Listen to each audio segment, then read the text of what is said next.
Okay, welcome to Half the Battle. Great news, everybody. Today we're finally starting with the letter B. So let's talk robots. I don't have to tell you that robots have been a staple of science fiction stories for ages. They have fulfilled many functions, from cannon fodder to unstoppable killing machines. G.I. Joe brings us both in one package, the Battle Android Trooper, or B.A.T. Released in 1986 with all original body parts, one of them really original, the Battle Android Trooper is a staple of the Cobra army builders. It has several unique features not seen on other figures, the most prominent one being his right arm, which has a peg to attach no less than 4 accessories. You can have the regular hand, a claw, a gun, or even a flamethrower. Spaceballs the flamethrower! The kids love this one.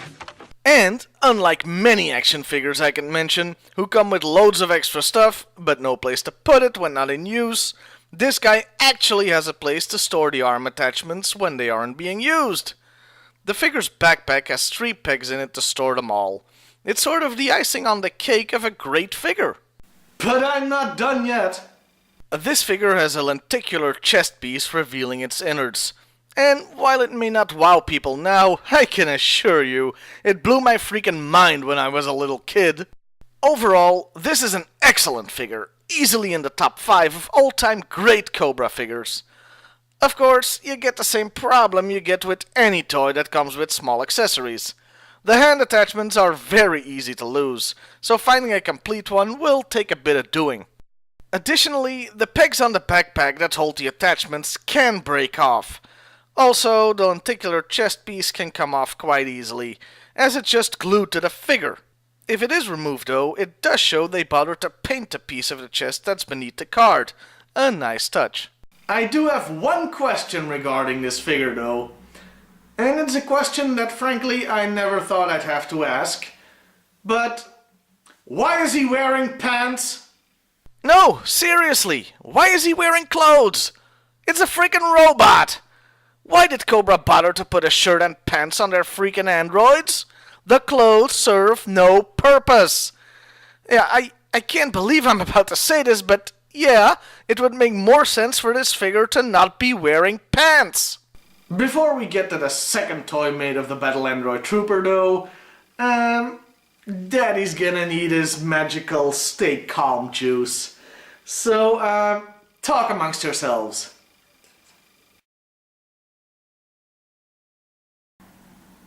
There, I think I can take whatever comes next now. Ah, my old adversary, Mr. Orange. We meet again. And it's not just neon orange this time. No. We get double teamed with neon green too. Yeah, I really dislike the colors in case you can't tell. And it's a real pity in this case, because this is actually a very nice mold. He still comes with an arm attachment, 2 in fact, and you can even store them on his backpack. But they are neon orange, and there's only 2 of them this time, a regular hand and a grenade launcher. He does still have a lenticular chest piece, a little smaller than the original, but it does seem a lot more durable, since I've never seen a figure without it. Also, this guy isn't wearing clothes. He's simply a naked robot, as it should be. But yeah, it's sad when a great mold goes to waste. Luckily though, they reused this mold in 2003, giving the figure a color scheme that closely resembles the original toy. And hey, you can still find this one for fairly cheap on the secondary market, as they really mass-produce them.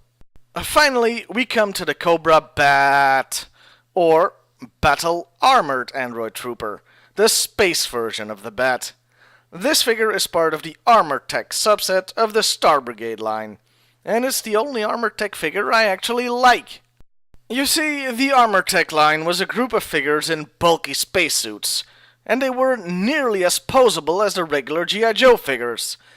Also, some of them looked like this. Ugh. Unfortunately, the B.A.T.'s colors were alright, and being a lumbering dumb robot, it actually makes sense that he has limited movement, so I don't mind the limited articulation that much. They also look hella intimidating. When Cobra deploys bats on the field, you know things just got real. But when they deployed these monsters, things got really real. Silly name though, Bat. I would be remiss if I didn't mention the anniversary figures. Some of them were hit and miss, but in the case of the Battle Android Trooper, this was a really great homage and even a great update to the original. It is absolutely gorgeous, and I really suggest you track one down. This is normally where I start talking about the characters. However, these guys are mindless robots. The file cards aren't exactly gonna be talking about their love for Kierkegaard, now are they? The file cards basically all say the same thing. These are relentless killer robots. They'll keep going and going, no matter how heavily they've been damaged. As long as some of their systems remain intact, they'll keep fighting and attacking. Yeah, you can guess where the inspiration for these guys came from.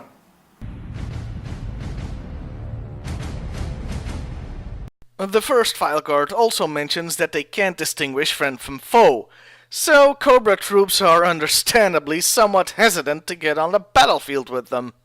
File cards for later figures get progressively worse. Yeah, these guys suffer from Homer Simpson syndrome, meaning that they get dumber and dumber as the series progresses. The second file card mentions them having a lot of their logic circuits taken out to make room for more firepower, so they're essentially walking machine guns. And of course, the Bat has this to an even larger degree, going so far as that he'll attack other bats just because he's so stupid.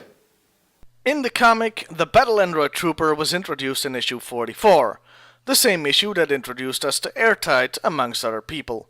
They were created by Dr. Mindbender as a way of gaining entrance in Cobra.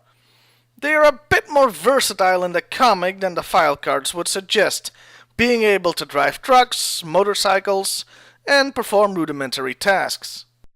For the best use of a bat toe, I recommend going outside of the Marvel series for once, to the Image series from 2002, specifically issues 10 to 13, a story arc called Malfunction.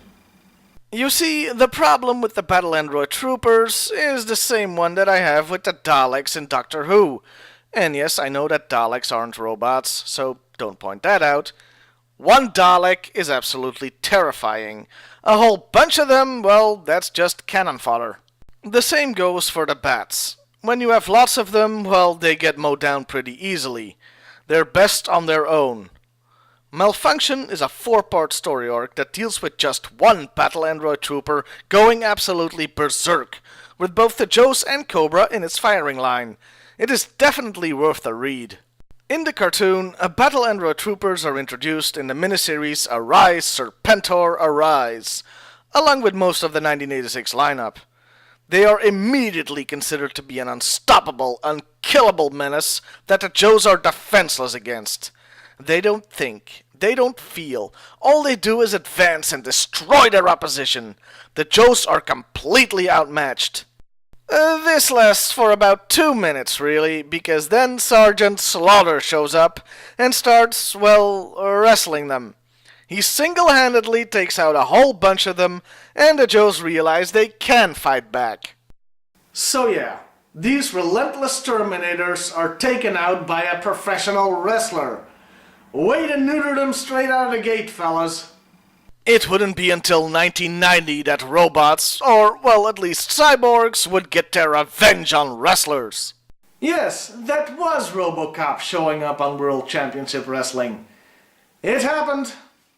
The Battle Android Troopers were a very useful thing in the cartoons, since they were robots, not humans, and therefore could be shot and killed en masse, getting around that whole nobody ever dies thing the 80s cartoons have. Many cartoons took advantage of robots in this way. In conclusion, the Battle Android Trooper, the original one, is one of my favorite figures. The second one, well, it can go die in a fire, but at least it was saved in 2003 when the mold was put to proper use. The third one, that's pretty good. And Battle Android Troopers can be compelling if used right in a story, be it in the comic or the cartoon. Well, that's about all for this week. See you next time, everybody. B.A.T.